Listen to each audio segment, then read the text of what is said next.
So I had a question. My sister thinks I should keep.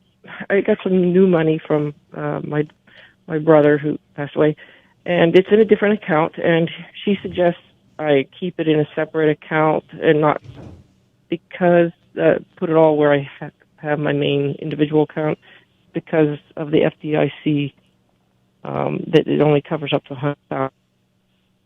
Mm-hmm. Do you recommend keeping them in different brokerages, or I thought Dan always recommended we keep everything together so we don't get spread out?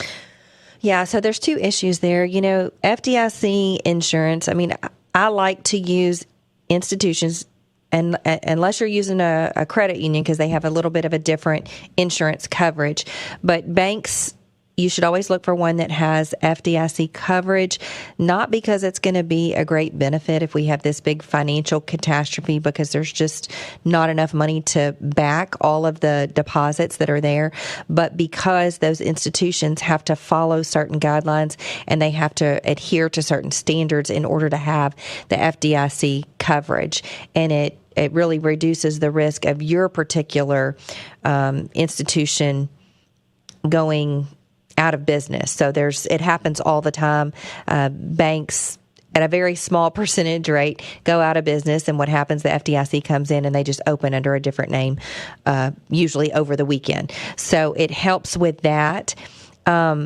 What makes that difficult is when you start having money in a lot of different financial institutions, it makes it more cumbersome for your heirs to be able to collect all of those assets when something happens to you. There's a possibility that they might not know that you have assets at these different locations unless you keep really good records for them, which is a good idea.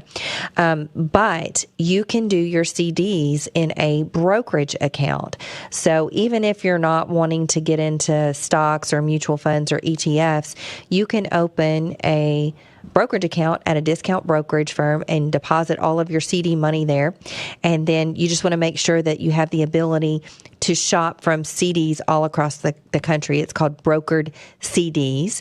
And so you can, within that one account, hold CDs from banks all across the country and not even have to worry about exceeding that FDIC limit.